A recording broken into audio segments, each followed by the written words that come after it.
Hi everyone, and welcome to Diverse Perspectives in International Affairs.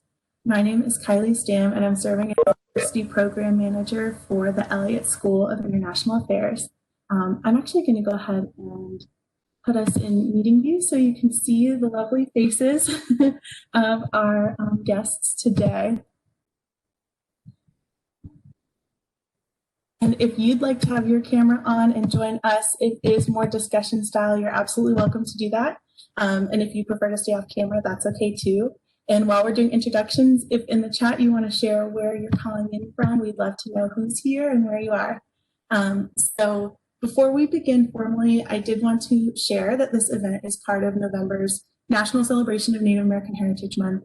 And alongside our community members at the AT&T Center for Indigenous Politics and Policy, Elliott School acknowledges that it resides on the traditional and ancestral homelands of the Piscataway and unaccustomed peoples who have served as stewards of this region for generations, right? And a land acknowledgement is a formal statement that recognizes and respects Indigenous peoples as the traditional stewards of the land our institution exists upon, and that enduring relationship that exists between Indigenous peoples and their traditional territories.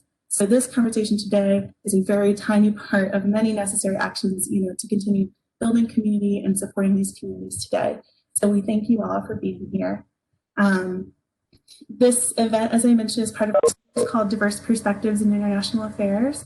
And so we'll focus on Indigenous politics and policy, hearing from our guests today, as well as an opportunity for students, faculty, and staff to engage with some professionals who identify as Native American Indigenous, who will speak to their personal and professional journeys as well. So we're really grateful to our co-sponsors from the AT&T Center for Indigenous Politics and Policy and for our council at the Elliott School on Diversity and Inclusion for helping to make this event possible today. So a little bit more talking from me, but only to get you to why you're here, which is to hear from and meet our guests today. I'm really excited to introduce both of them. Dr. Elizabeth Rule is here and is the director of the AT&T Center for Indigenous Politics and Policy, and Ms. Rebecca Seewald is a government relations specialist at Honeywell International. So I'm going to tell you all a little bit about both of them just to give you some context for our conversation today. And I'm keep letting us know in the chat where you're calling in from as well. So Dr. Elizabeth Rule is the director of the AT&T Center, as I mentioned, assistant professor for professional studies and faculty in residence at George Washington University, as well as a current MIT Indigenous Communities Fellow. Dr. Rule's research on issues in her Native American community have been featured in the Washington Post, Matter of Fact with Soledad O'Brien, The Atlantic, Newsy, and NPR. She's also a published author, releasing scholarly articles in American Quarterly and the American Indian Culture and Research Journal. More than 100 public speaking engagements and interviews on topics related to Indian country have taken her across 3 continents and to 7 countries. Personal goal of mine. She's the creator of the Guide to Indigenous DC mobile application and her forthcoming monograph, Reproducing Resistance, Gender Violence, and Indigenous Nationhood, analyzes the intersection of violence against Native women, reproductive justice, and the missing and murdered Indigenous women. Previously, Dr. Rule has held posts as postdoctoral fellow in the Critical Race, Gender, and Culture Studies Collaborative at American University, Ford Foundation's fellow, and pre-doctoral fellow at MIT. Dr. Rule received her PhD and MA in American Studies from Brown University and her BA from Yale University, and she's an enrolled citizen of the Chickasaw Nation. Thank you for being with us, Dr. Rule. Ms. Rebecca Seewald is an enrolled member of the Choctaw Nation and originally from Norman, Oklahoma. She received her MPS in Global Advocacy from George Washington University and her BBA in International Business and Economics with a French minor from the University of Oklahoma.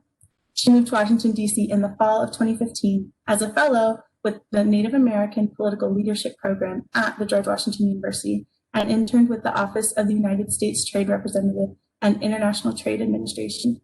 Prior to her current role, she was the Government Relations Manager at the Native American Contractors Association, where she advocated for economic development for Native communities. Ms. Seewald currently works in global government relations for Honeywell International, where she focuses on energy efficiency and labor relations. Dr. Rule and Ms. Seewald, thank you so much for joining us today. I'm excited just by reading about your work and expertise, and I'm really grateful to you both for being with us today.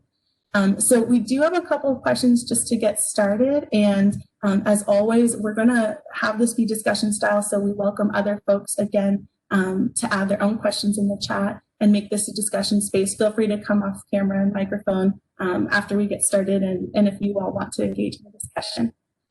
But just to kick us off, because we're partnering with AT&T Center, I thought it could be helpful, Dr. Rule, if you'd be comfortable telling us a little bit about the center for those who aren't familiar with it. Absolutely. And thank you so much for having me, as a panelist today. It's great to be here. And thank you to all of you for joining and showing your interest in this topic. And thanks also to my co-panelists for joining today. So yes, absolutely. So I'm currently the director of the AT&T Center for Indigenous Politics and Policy, which is a relatively on the George Washington University campus.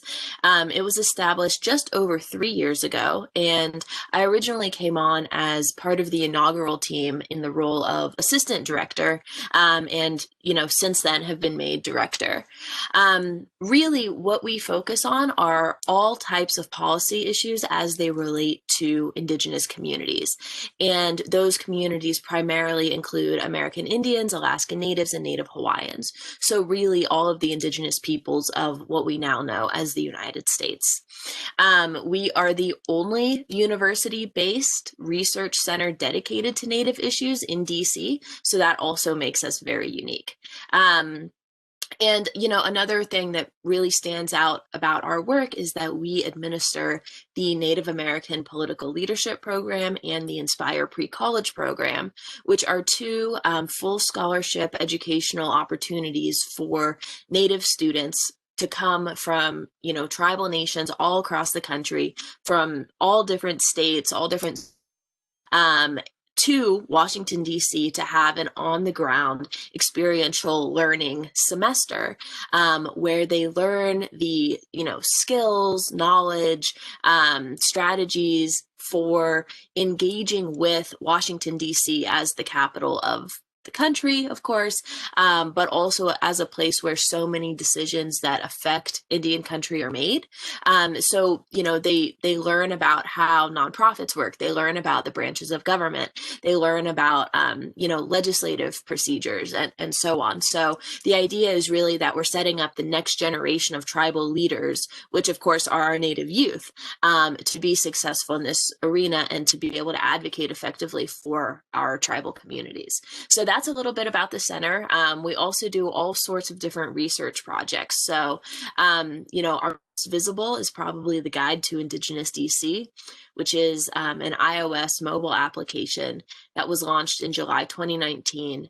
And what that app does is it maps 17 sites of what I call indigenous significance sites all across the city to really show that Native people have always been here, that we're still here, and that we're always going to continue, operating in this space and advocating for our people. So, I'm happy to talk about any and all of those components in more detail if that's of interest to folks. But that's sort of an overview of our center. Thank you so much. So I think just to start the conversation, I know there's a mix of interest for why folks are here, right? They're interested in hearing from both of you as professionals and folks whose work touches on Native American advocacy and issues, and also as folks who identify as part of the Native American community. So maybe to start, it would be nice actually to hear from both of you if you could tell us a little bit about your cultural background and any other identities that have been really salient for you, sort of in your personal journey.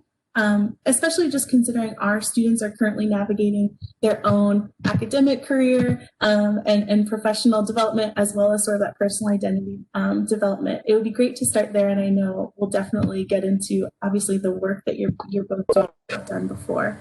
But maybe Ms. Seewald, would you like to start to share a little bit? Sure, happy to. And thank you all for being here today. It's a real honor to speak on this panel. Dr. Ruhl obviously has a very impressive background in the work that the center does. It's excellent. As I mentioned in my bio, I came out here first for the Native American Political Leadership Program. So very special to me, and I know it's done a lot of great for Native youth around the US. So A little bit about my background. I am originally from Oklahoma. I'm actually back here right now because of the pandemic, thanks.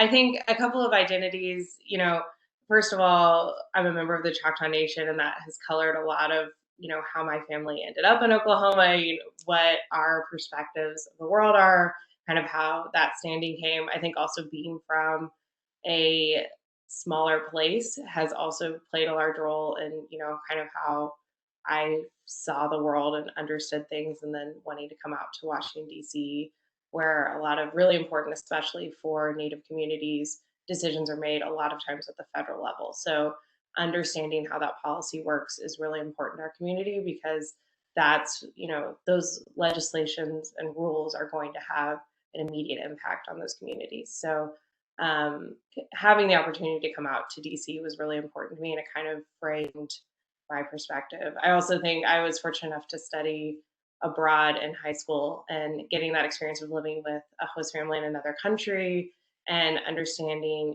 just kind of how people work in another part of the world is probably the main reason that I wanted to go there.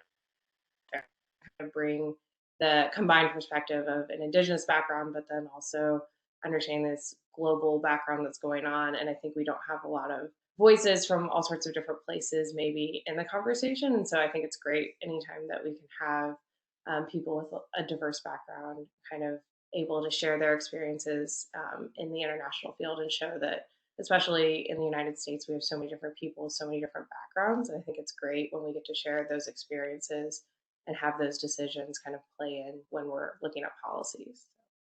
It's kind of a little bit about me. Thank you so much. And Dr. Rule? Yeah, absolutely. So, Rebecca, I am also a citizen of a tribal nation located in Oklahoma, and that is the Chickasaw Nation.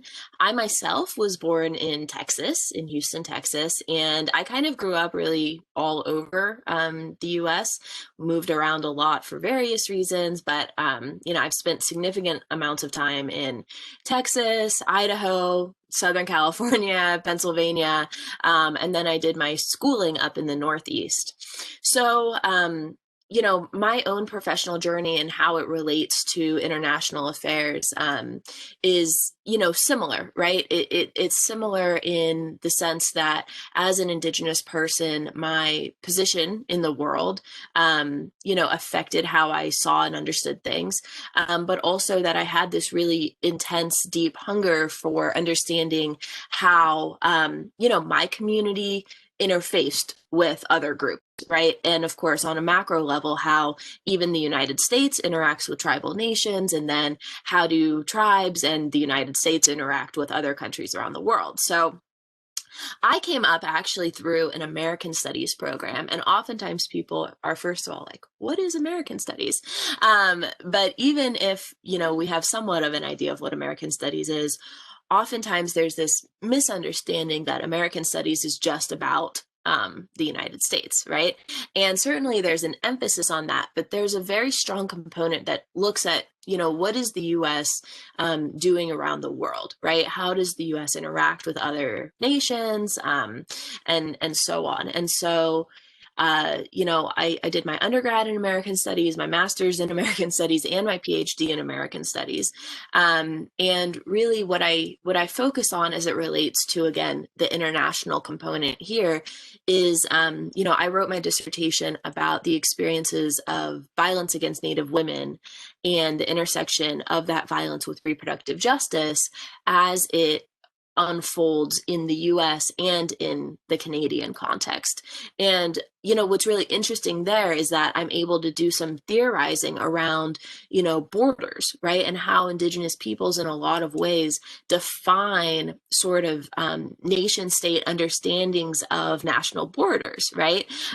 As Indigenous people, we oftentimes refer to, the Americas as Turtle Island, right? And so, there are a number of tribes too that have, traditional homelands or reservations or whatever that are quite literally cut in half, on the northern and southern side of the United States by a national border, right? And so then how do those tribes interface with both the Canadian government and the US government, or the Mexican government and the US government. And so these are some of the questions that I consider, when I look at things like law and policy, how are those different on the national level, but how do Indigenous peoples' experiences kind of go beyond those borders, right? And what are our shared experiences as Indigenous peoples of this entire continent? I appreciate that a lot, and I think some other questions we'll dig into some of the things you sort of introduced a little bit more. To follow up a little bit on some of your personal experiences and thinking about some of our own students who may be navigating this, I wondered if either of you or both would be interested in speaking a little bit to what opportunities and challenges you may have experienced academically or professionally, excuse me, thinking about some of the identities that you shared, as of course, having sort of an Indigenous background, but maybe other identities that may also intersect. Just thinking about our own students and community members who are navigating that process or getting ready to navigate, their professional careers.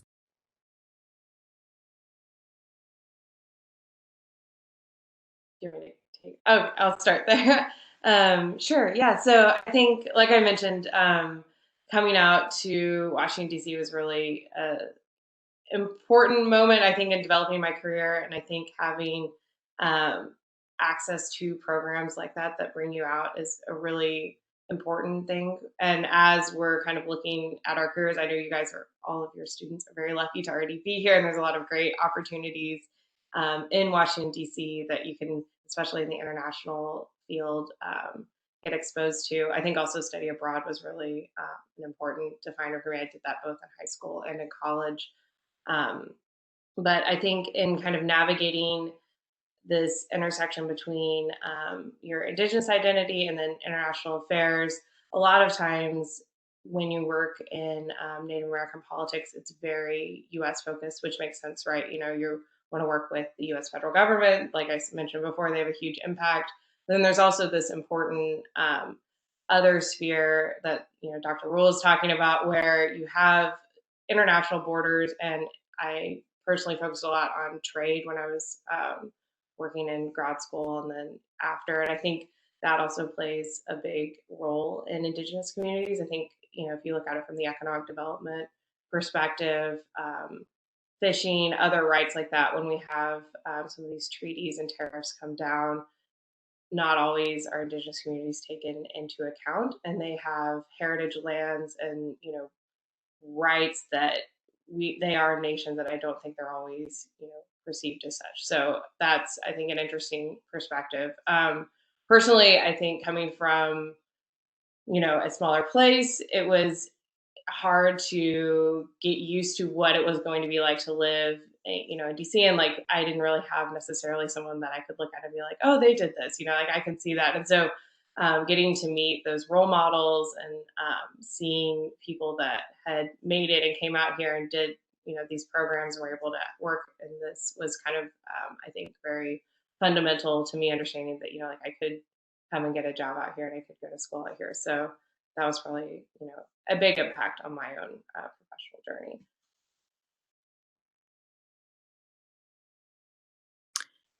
Yeah, absolutely. Again, I echo a lot of what you have to say there. I would say that, in my own experience, growing up, I always saw advocacy for Native people playing out in the sphere of law, right? That was like the main area where I saw people making an impact for Native communities, right? Was by being a lawyer, by working in federal Indian law, and so on.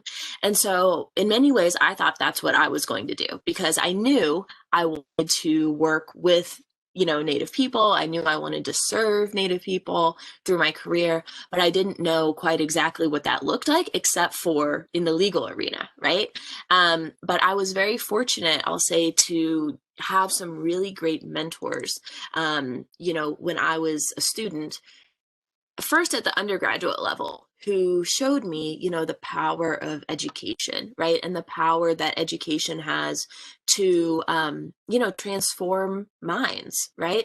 And to inspire, class and class and class, generation, cohort of up and coming professionals who will go out into the world and make their mark, hopefully in a positive way, right? Through the education that I'm able to deliver, right? And so for that reason, I ended up going into academia and really focusing on the combination of research, right? And then dissemination of that research through things like public speaking and publishing, but also, of course, teaching in the classroom at the university level, which I now do on the graduate and undergraduate levels. So, really for people who are students right now, who are, looking to develop their career path and aren't completely sure, the number one piece of advice I would give to folks is to find a mentor.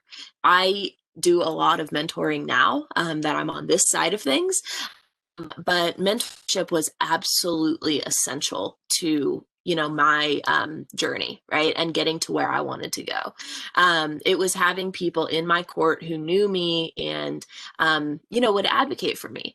And so if there's anyone here that says, well, I want a mentor and that sounds great, but I have no idea how to get one, and that sounds really weird, and it's confusing, right? What does that mean, like get a mentor? Literally reach out to someone who you look up to, or who you think you could learn a lot from, who you want to know more about, or who you admire in some way, and just say, I'm on this journey. I would so appreciate, your mentorship as I make my next professional career move, or something like that, right? And then in my experience, 9 times out of 10, probably even more frequently than that other person would be willing to help you and share their experience and take you under their wing, whatever that looks like. So that would just be a piece of information that I would give to everyone, because I can't emphasize enough how many obstacles I was able to overcome, as the first person in my family to do a PhD, as someone who didn't really know the ins and outs of this process, right? Academia, in my case, mentorship was just essential to that.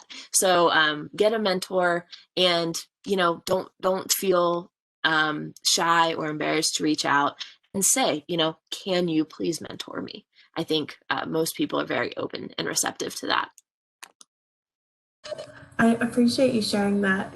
When we actually hosted an event at the beginning of the school year for our incoming students, it was looking at the intersection of race and international affairs. And one of the topics that came up a lot, questions that students were asking, actually did touch upon mentorship quite a bit. So I appreciate you underscoring that. And it's nice to know. I think if everyone's saying it, it really underscores how critical and important it is. So I appreciate that. Kind of expanding on that and looking at the community at large, for us at the Elliott School, or other folks around this call, the question originally came from faculty and staff, but I think even thinking about other peers who want to be in community as well, what advice do you all have for folks who are trying to create a more supportive environment for our Native American Indigenous students on that path? The Elliott School is really dedicated and committed to creating an inclusive and welcoming environment. There's so much work that goes into that. With a specific focus on Native American Indigenous communities, do you all have advice on how folks, administrators who are working with students, community members, can help to create a more inclusive space?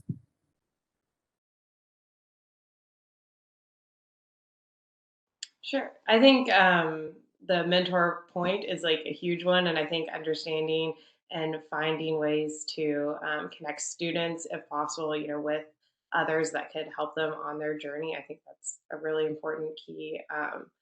But also, I think just recognizing and creating a platform that students can share their voice and their backgrounds. I think a common misconception is that all Indigenous students come from a very similar background, and we have hundreds of tribes across the United States. And I think that's really important to know that just because I come from this one tribe in Oklahoma, it might be very different for someone who comes from a different background in New Mexico or, Alaska or wherever it is. We might have grown up with entirely different backgrounds and have very different points of view, but are all under this couch umbrella of like Native American. So I think that is a really important perspective to come from as, faculty or staff when you're looking at it, is just knowing how different members of this community are and kind of appreciating those perspectives and, giving students a voice to share those differences, I think is a really important inclusive practice that can help students feel a little bit more at home in this, academic journey. Yeah, I can't emphasize that enough. I mean, the stereotypes that Native people face are still so real, right? And one of the most harmful stereotypes is thinking that all Native people are alike, right? As Rebecca said, there are hundreds of tribes that have their own languages, their own culture, their own spirituality, their own histories, their own traditions, right? In some cases, we're looking at periods of, multiple centuries between, when one tribe, started working with or interacting with settlers versus another, right? Diversity, and in a lot of ways, our Native American political leadership program is kind of like a microcosm of, an international summit, if you will, of students coming from so many different tribal nations together, right? They learn from each other. Just because they're all Native doesn't mean that they know, about each other. So that's, a huge one that I absolutely agree with. I would also say, land acknowledgements are a really great way to show support and allyship for Indigenous communities and any Indigenous community members of your space. So what a land acknowledgement really is an introduction that usually happens at the beginning of an event or meeting, just like we did today, right? That just performs the simple step of acknowledging that you are gathered on, the traditional homelands of someone, right? Because really all of the United States was Indian land and remains, the traditional homelands of someone, right? Even if you're not on, a reservation, right?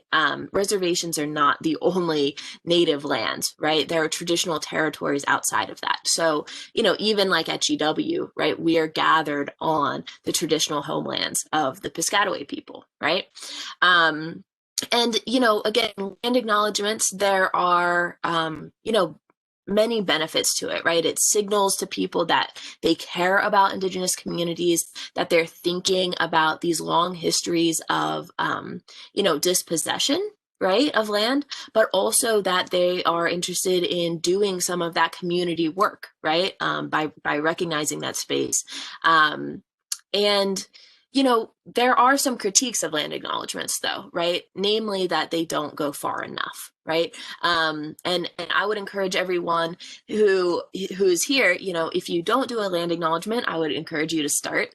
And if you already do a land acknowledgement, I would challenge you to push beyond that and actually do some, serious engagement with Native community members in that area to make sure that it's not just a token recognition or just a nod, empty words, let's say, right? But that it really truly is, an investment in engagement.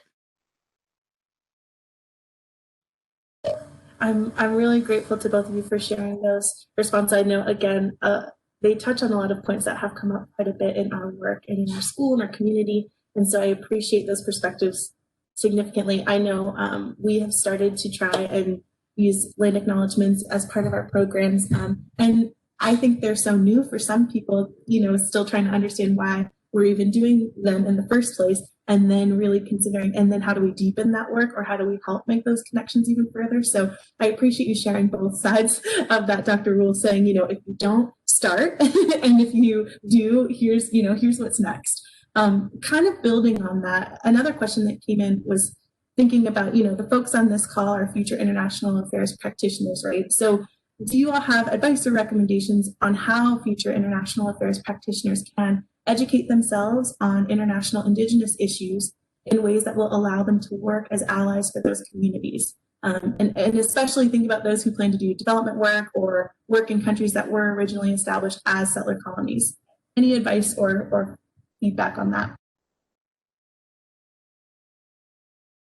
Yeah, and I think Dr. Roll, she's done more work in that space, so I'll let her speak to it. But just from my perspective and some of the work that I've done, I think the key there is recognizing and listening to those communities and making sure that they're involved in the decision-making processes, especially if you're doing development work.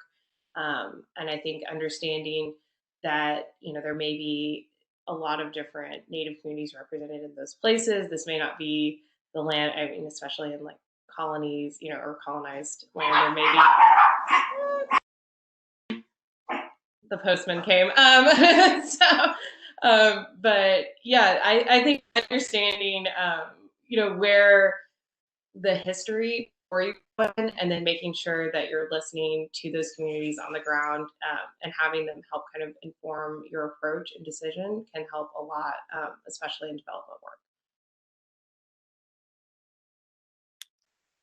I mean, I couldn't have said it better, right? In the same way that a land acknowledgement encourages folks to consider Native populations of that area where they are. And in the same way that, our conversation thus far has been about, recognizing that Native people need to have a seat at the table in all, federal decisions. The same is true for other nations as well, right? And especially when we're thinking about those, countries that, came out of settler colonial histories and so on, right? Settler colonialism, it's really important to understand, is a structure, right? It's a power structure, not a historical event. And oftentimes, that's one of the things I always come back to in my classes, right? Is that as Indigenous peoples, colonization never ended, right? We're literally living, in a country that is founded on those ideas, right? And there was never a process of decolonization like some nations have had, right? And so it's important when we think about Indigenous peoples, right, that we take it out of that historical context, right? We are not just part of history, and our engagement with this space is not just in a historical context, right? We're here today. We have a relationship with the federal government. And that's true for, again, Indigenous communities around the world that live in similar types of nations, right?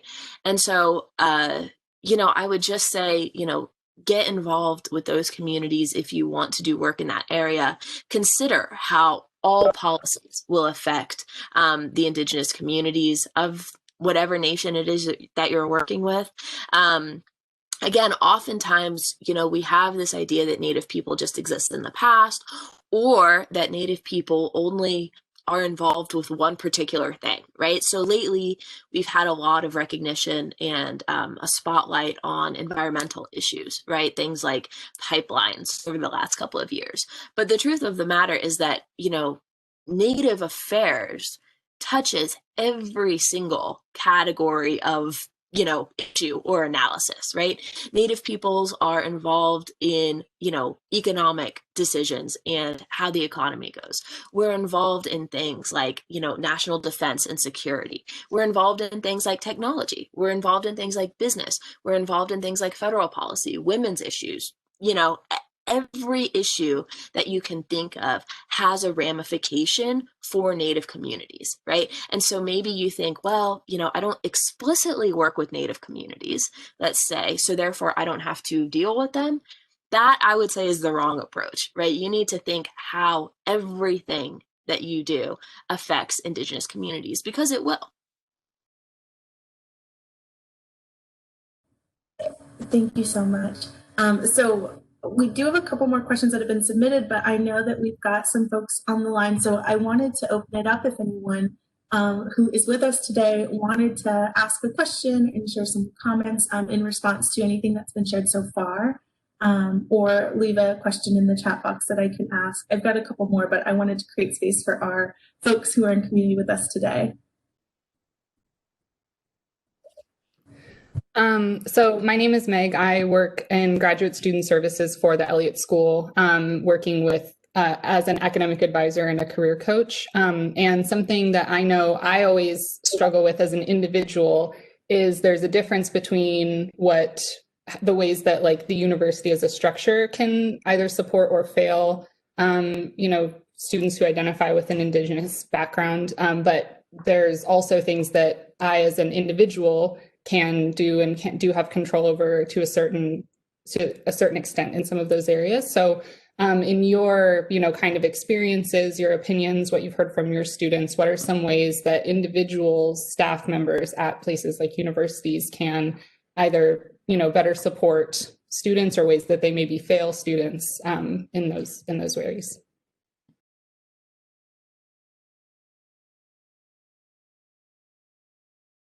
I think one of the things is if there's any way to help, connect students with the Native community is pretty small at GW, at least from what I remember as a student there. If there's any ways to kind of help connect people with either mentor figures or other students, I think that's a great help. And then also kind of echoing what Elizabeth said earlier, I think a lot of times as a Native student, people may think that you want to work explicitly in federal Native policy. And, my own personal background is international business and economics, and I have worked for a Native organization, but I also now focus a lot on international trade and energy and that kind of stuff. So I think understanding that to bring your perspective to a non-traditionally like Indigenous titled job is kind of a big important thing, and helping students understand that they have the power to choose other careers that aren't just explicitly Native titled. And I think a lot of times when I've talked to students that come for an APL for the Native American Political Leadership Program or other things, they haven't even thought about, the other ways that they can impact some of these other career fields. So just bringing that up, that they understand that, there's a voice to be had, and it's almost even more important, I think, to have a seat at a table that's not labeled Native, because that perspective wouldn't be heard otherwise. So just kind of that encouragement that your voice is important in a lot of fields that may not have traditionally been filled by Native Americans. And really, I think, Rebecca just said what I was going to say. But, the only thing I would just add is, specifically to the GW context, if you have students that are interested in Native subjects or Native students that are interested in connecting with other Native people or professionals, mentors, whatever, please do direct them to our center. Thank you. Thank you both. Other questions from folks in the audience today? Feel free to come off camera or just off microphone. Hi, good morning. My name is Richard Haddock. I'm the program associate for GW's East Asia National Resource Center. And I was particularly excited to learn of this session and attend because our team wants to explore more intersections with East Asia and area studies in general with other aspects of life and being in the United States, including Indigenous studies and policies. So as kind of a self-plug, but I really would love to chat with you more, Dr. Rule, about some possible areas of collaboration between our institutes. And relatedly, I'm curious to hear both of your perspectives about the intersections of international and foreign policy and Native American communities, either the studies, research, or implementation. I myself am focused on Taiwan affairs, and in Taiwan there's also an active debate about the historical and present role of indigenous groups in society. And Taiwan, indigenous groups constitute approximately 2% of the overall population, and there's Taiwan itself is an interesting experiment about post and decolonization and different identities and narratives. And that was one area we were hoping to connect in the US context as well. But I really appreciate hearing from both of you how what are the international linkages that both of you have either seen or participated in? Thank you.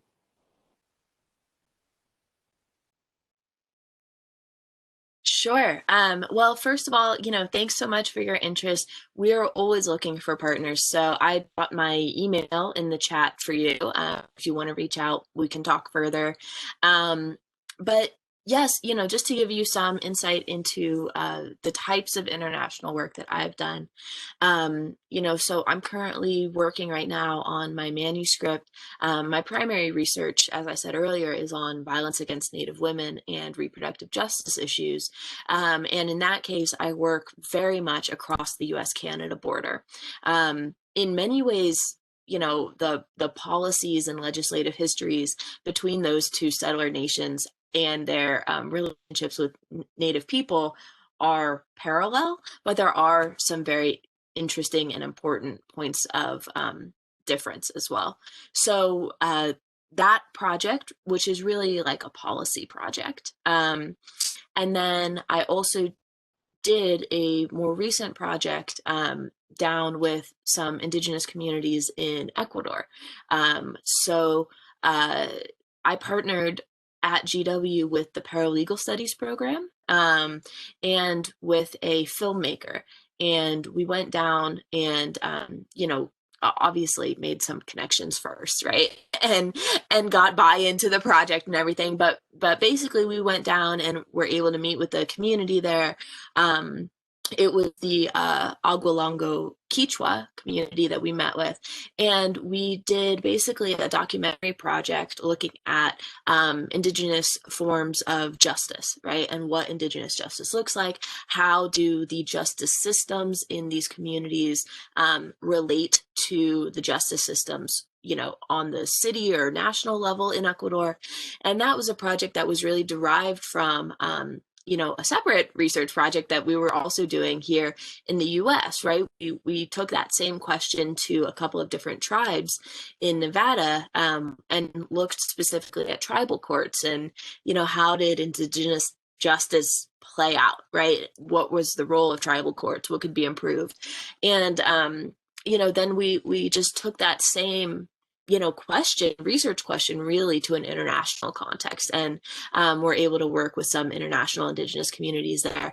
I have to say, they were very, happy to connect with another indigenous group from a totally different, country, different context. And, there were just some really interesting conversations that came out of that, outside of the research, right? Just talks about, what are we doing? What do things look like for us up here versus down there? And, just some really good like cross-pollination. So those are just a couple of examples. But again, if you're interested in partnering or talking further, please do reach out.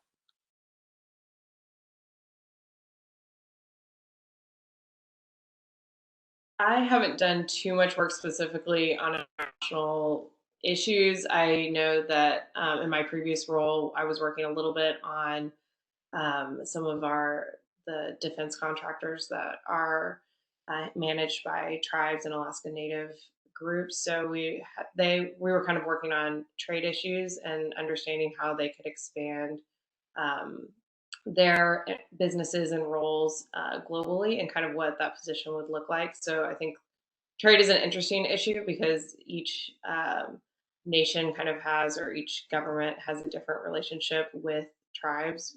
We see it as a nation-to-nation relationship, and understanding what your role is and how you are able to conduct international trade with other either indigenous nations around the globe or just other nations in general. So I was kind of looking at that with that group.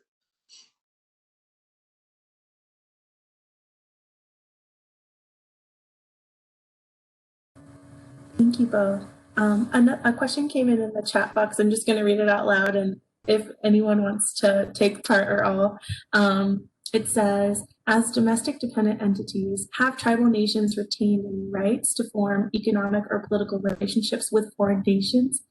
How can we convince federal agencies to comply with tribal consultation mandates? The U.S. Department of State, for example, only recently adopted a formal tribal consultation policy. If anyone wants to speak to that. Sure. Thank you, Mackenzie, for the question. The answer essentially is no, right? Tribes do not have the right to form independent relationships with foreign nations due to exactly what you said, their domestic dependent nation status as laid out by Chief Justice John Marshall.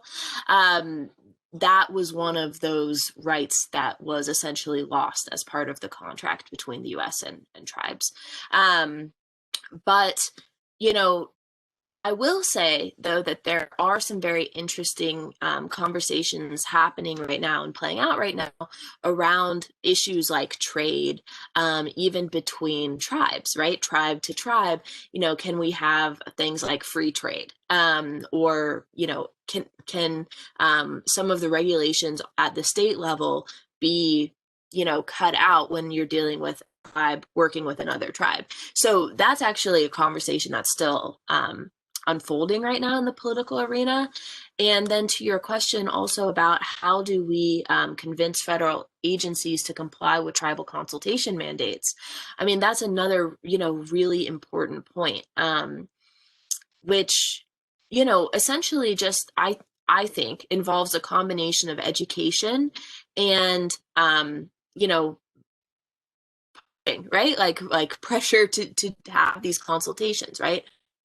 But this is where, you know, the world of tribal policy gets really interesting, because even something like, you know, a presidential administration change brings with it all types of different changes, you know, as agencies on the agency level, as they relate to tribes and, you know, embrace or distance themselves from tribal policies. So, you know, Indian affairs is one of those areas where we have things like legal precedent that outline how we should, at the federal level, deal with tribes, right, or relate with tribes.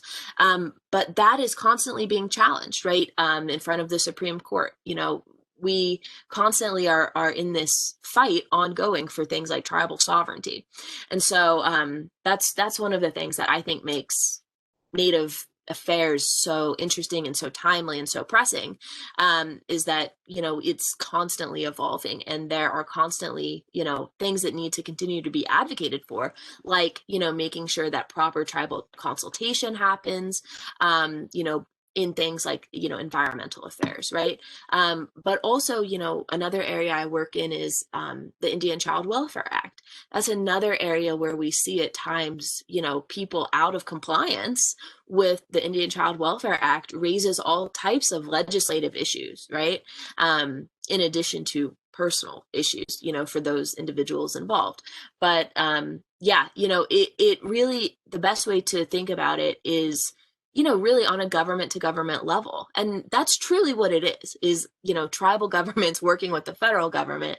But I think if you use the analogy of, you know, two foreign nations working together and the hiccups along the way, that's oftentimes what we see between tribes and the federal government.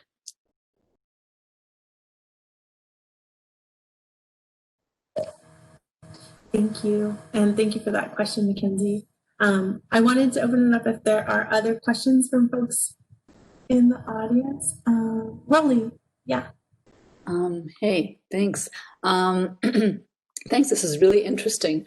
I'm sorry I had to miss the first part, but so I hope if you've already answered this, you'll be patient. I wanted to know, you know, in the next, let's say, 5 to 10 years, so this presidential term and maybe the next, let's just say, what are kind of the goals of Indigenous peoples in America? What would you like to see get done in the next decade, basically?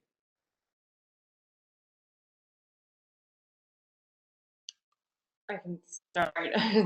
I think part of this goes back to, you know, we kind of talked about how there are hundreds of tribes and there are hundreds of priorities and issues, you know, and there are, I think, definitely some common themes that emerge from those nations, but I would be remiss if I didn't mention that, you know, a lot of different tribes have different issues that might be top of list. I think overall increased, I think we saw this with the recent McGirt court decision, but understanding what Elizabeth was mentioning, the recognition of tribal sovereignty and recognition of original treaty rights and understanding those and having those not only acknowledged but enforced and recognized. So I think that's a huge policy issue. And as we have more tribal representation in Washington, as we see we have several members of Congress now, things like that, I think we will see hopefully some more positive change in policy. So I think that's one area.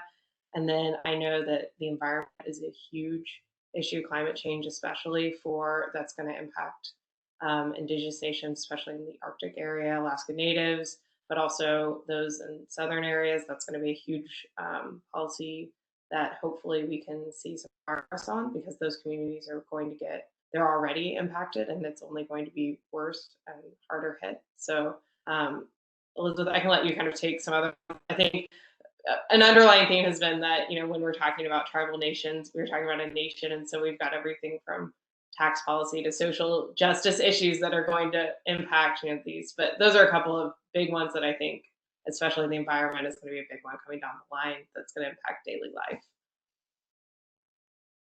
Yeah, you're exactly right. And the truth of the matter is that every, policy that comes across the, president's desk is going to affect tribes in one way or another, right? And so there are implications to everything that happens. But I think, as far as some big federal pushes, in addition to what Rebecca mentioned already, a couple that you can keep your eyes out for would be violence against women, right? And legislation around that issue, right? So right now, there are thousands of missing and murdered Indigenous women. Native women face really horrific and disproportionate levels of sexual violence, domestic violence, and homicide. And so there are a number of legislative efforts to do things like data collection, empower tribes to respond to instances of gender violence on tribal lands through what's called special domestic violence criminal jurisdiction. So I think there are going to be a couple of major pieces of legislation around that, including, the Violence Against Women Act, which is currently expired. There's also, likely going to be a Supreme Court case taking up the constitutionality of the Indian Child Welfare Act. What's so important about that is that, oftentimes people lose interest when they hear the title of that act, right? They think, child welfare, not particularly of interest to me.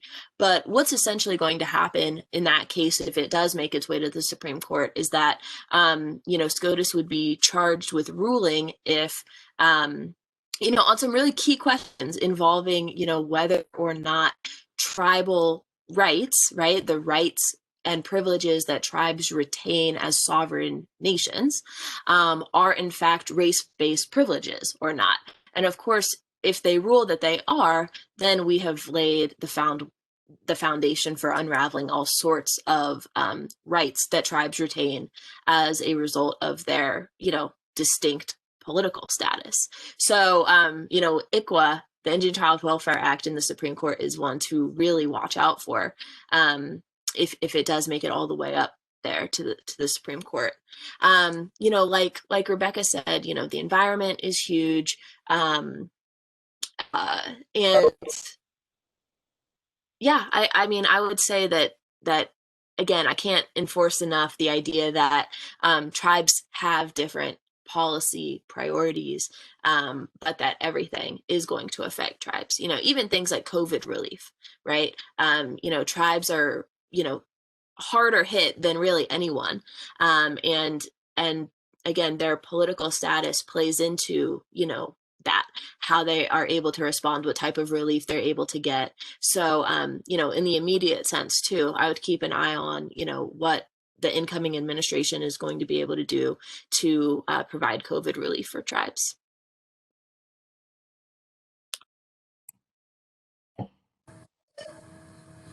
Thank you really for your question, and to both of you for your thoughtful answers. We probably have time for one or two more questions if anyone else in the audience wanted to ask something. I would love to ask a question. Yes, please. I am in an international studies major, and I'm obviously going to be working in the international development arena. I'm here because I want to learn more about how to work with Indigenous communities, and that, as I move forward in my career and do development work, I really appreciate what you said, Dr. Roll, about keeping in mind that every action really impacts Indigenous communities. So it's not, restricted to environmental or land rights and whatnot. My question is, how do I educate myself more so that I know essentially the areas that people have historically tripped over in the past, maybe, and then also so that I can keep at the forefront of my mind, that Indigenous considerations need to be taken into account at all times. So, like, how do we broaden that? And then also, do you have, I guess, how would you approach, you said you worked with communities in Ecuador and Canada. How would you approach Indigenous communities in a way that, is obviously respectful and kind of gives credence to their own sovereignty? How would you advise reaching out? Sure. Well, to take up your last question first, when you are in a position to want to work with an Indigenous community, you want to make sure that you reach out to the appropriate, person or appropriate office. Tell them what it is that you want to do or accomplish or work on together, what you see their role being, what you see your role being, and really do, a lot of work around relationship building. There is very deep and very, rightful disrespect, or not disrespect, but distrust, right, for the histories of disrespect, especially between folks, in the capacity of researcher and, tribes, right?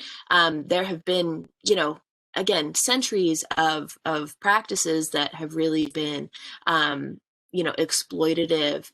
And now, it's really incumbent upon researchers to take advantage of some of those methodological practices that have come out as resources for folks interested in working with tribes. So, one text I would really encourage you to read would be Decolonizing Methodologies. That's a book that goes into that history and also, helps researchers form, their questions. Why do they want to work with tribes, right? What do they hope to accomplish? And then also, fundamentally, respecting tribal sovereignty means, respecting the fact that sometimes people aren't going to want to work with you, and so oftentimes that's a pitfall I see people encounter, is they say they want to work with tribes, they want to work with an Indigenous community, and they want to be respectful and so on, and that's all fine and well until that Indigenous community disagrees with them about something, or doesn't want to do something, or has traditional knowledge that they don't share with the public, or something of that nature, right? And so I would encourage you to think through some of those issues as you're framing your project, your research questions, whatever it is that you hope to engage around. And then to your other question about what you can do to learn more, again, you read that text, but also, to stay up to date, there are so many great news sources that are run by Native people, are dedicated specifically to Native issues. So, a couple of those are just, there's Indian Country Today, there's Native News Online, there's Turtle Talk. There are really dozens and dozens that you can find by Googling. So I would encourage you to, follow those on Instagram or Facebook or Twitter or, whatever platforms you use, get their, daily update to your email, and just, keep it in the forefront of your mind, like you said. Thank you so much. I just wrote all of that down, so I'll be doing more research. I really appreciate it. other questions from our attendees today? Do we have time for one more? We do, yeah, we're technically until 1:15. Okay, great. Sorry, I don't want to be a hog, but lots of questions. So you mentioned a little while ago that, for example, one of the big issues is domestic violence against women in the Native communities in the U.S. and you know, being able to deal with that more. How do you suggest that we could deal with that effectively without, at the same time, criminalizing Native American men? So how do we come up with solutions? Do you have some proposals as to what's the best way to do this to both protect women and not just incarcerate men? Yes, absolutely. And that's a really important question. So, you know, first of all, you know, when we look at just general violent crimes committed against Native women, almost 90% of them are committed by non-Native men. So that's the first thing, right, to realize is that just because we're talking about Native women or just because we're talking about tribal lands, you know, does not mean that we're talking always about a Native perpetrator, right? And so that's a very important statistic that we realize and grapple with. Of course, there are Native men that, you know, commit horrific acts of violence as well. But most of the time, it is actually non-Native men. And so, you know, some of the strategies to confronting this violence include things like special domestic violence criminal jurisdiction, which is a provision in the Violence Against Women Act that currently holds that tribes are able to prosecute non-Native perpetrators of violence committed by Native women, committed against Native women on Native lands, right? So that is really important because there was actually, you know, one of these assaults on tribal sovereignty, a Supreme Court case back in the 80s that ruled that tribes actually did not have the jurisdictional authority to prosecute non-Native perpetrators, right, of crimes against Native women committed on Indian lands, right? And the idea was that they wouldn't be you know, heard by a jury of their peers because it would be in a tribal court. So really, you know, if we're talking about tribal courts and tribal lands and tribal jurisdiction, if there's a Native perpetrator, the tribal police can intervene and the tribal court system can take over and review that case and so on. But it's really when we get into this area of non-Native perpetrators and Native women and Indian land that we really need some reform and fixes. So again, you know, things like the Violence Against Women Act, special domestic violence criminal jurisdiction provisions. But you know, this is also not an issue that is specific to tribal lands. There's also huge rates of violence happening in urban areas too. And so, you know, again, there are a lot of campaigns targeted toward Native perpetrators, right, that do some educational training and cultural resources to show that, you know, violence is not a traditional value, right? But more on the, you know, justice side, things like, you know, documentation and data gathering of Native women victims, right? So right now, that's a huge issue, is that we actually don't even know exactly how many missing and murdered Indigenous women there are. And that's because there are problems within law enforcement agencies where they don't, you know, track or chart these women as being Native American, right?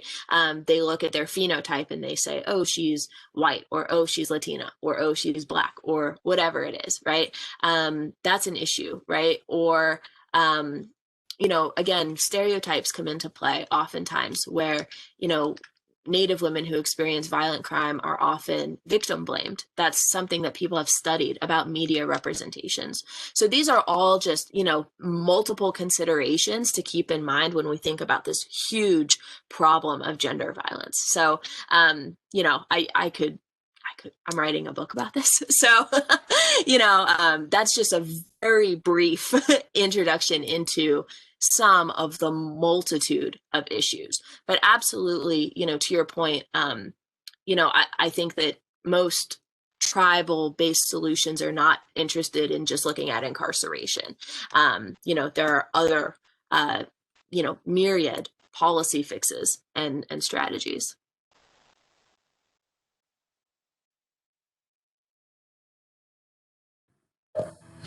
Other questions? What else do folks want to hear about with the little bit of time we've got left?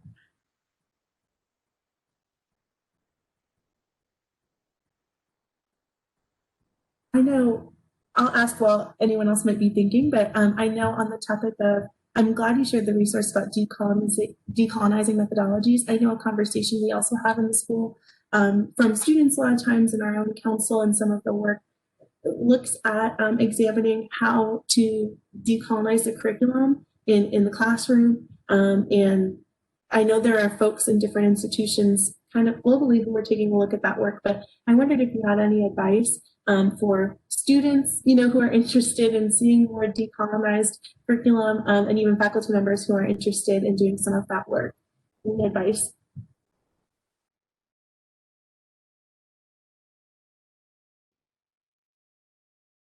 No, I was going to say, I think Elizabeth is much better suited as the expert to discuss it. I could say from a student perspective, just understanding there are a lot of times, especially kind of going back, like your identity and your physical appearance. A lot of people expect you to look a certain way and come from a certain background and place. And I think just peer to peer, understanding that, going up to someone and asking what percentage Native they are, what, like all of these different things like that. I think that has gotten a lot better, but I know as a student, a lot of times you feel forced to prove your identity and that, you are a real Native, or, what does that mean? So I think just understanding that conversation, that the respect of individuals and their identities, and not having to go on an educational campaign every time you talk about your background. So that's just a personal view. Elizabeth has, I'm sure, great experience on curriculum and understanding that, but I think a lot of times we have a lot of preconceived notions of what you should look like as an Indigenous person, and all of those different ideas. And then when you meet somebody in real life and you realize that they're not just a pretty dress and like a fictional two braids kind of situation, then people sometimes ask very interesting and a little bit intrusive questions. So I think that was just something that as a student and with peers, and I've enjoyed being able to talk to people about my background, but I think that's just something to kind of keep in mind when you have Native students or when people talk about that. Yeah, absolutely. And I'm so happy you bring that up too, because, oftentimes, people like myself who are working within a university setting, or, that do a lot of work with diversity and inclusion efforts, like you, Kylie, right? Which is really great. But oftentimes we assume that there's so much like momentum and good work being done in these D&I spaces that these issues aren't still happening, but they very much are, right? And, Rebecca brings up a really good point, which is that, these types of intrusive questions or microaggressions happen not only peer to peer, but also from, professor to student. And, being one of the very few Native resources on campus, I hear about those, right? Oftentimes, students are upset because of microaggressions that are committed against them. When there's, a Native example brought up in class or something, looking to the Native student to speak on behalf of, the entire Indigenous population, for example, is really inappropriate. And it's not even going to give you great insight because, again, there's such a diversity of Indigenous perspectives, views, backgrounds, etc.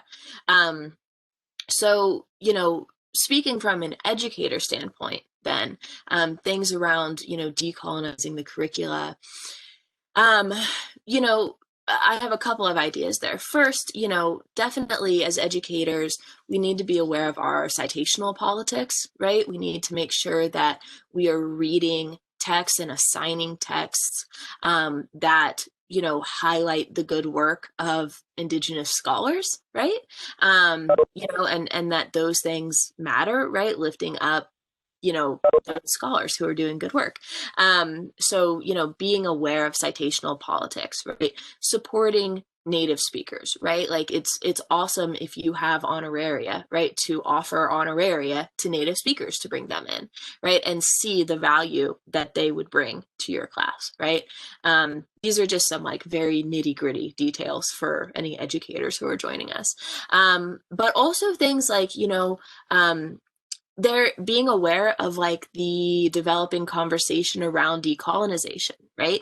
So there's another great article I would encourage everyone to read if they're interested in this subject, which is Decolonization Is Not a Metaphor, which goes into talking about things like land acknowledgements, right? And their symbolism, but what it means to go beyond that, right? And making sure that, when we're talking about decolonization, that we're not just talking about making something more native, right? Or making something, more social justice aware, right?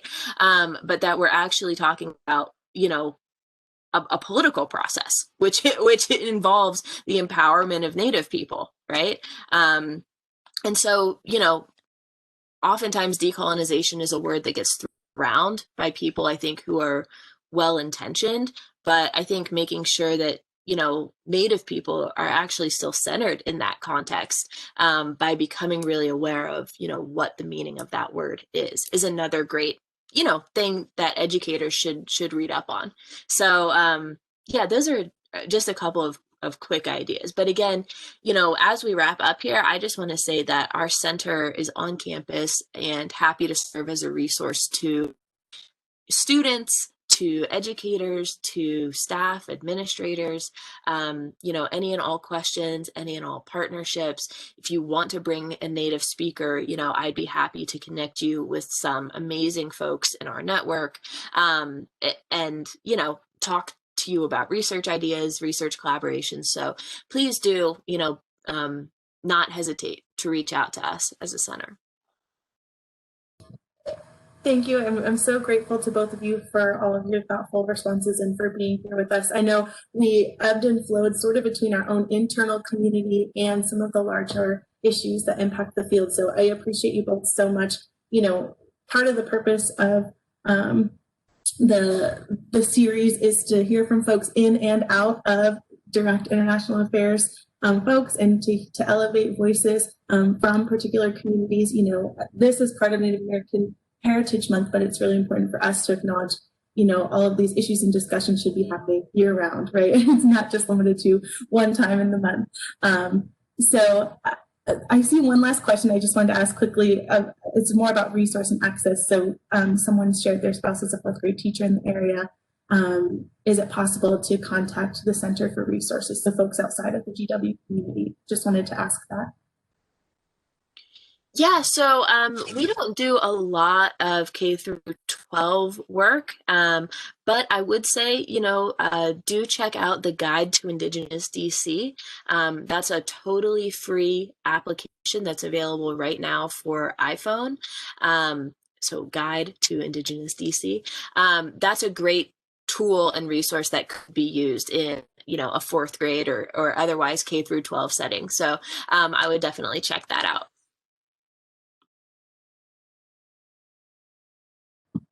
Wonderful. Okay, well, thank you everyone for your time, and to Dr. Rule and Ms. Seewald for being here today. We really appreciate it. And we've shared some resources in the chat, so if there was something that was said, feel free, if we missed something or you want to get in touch, to email us afterwards. You can email me for a connection if you need it. My email address is Kylie, Kylie, @gw.edu, and I'm happy to make connections. Thank you all for joining today, and we hope to work with the center again in the future and continue doing this really important work. Thank you. Thank you very much. Thank you. Thank you. Thank you.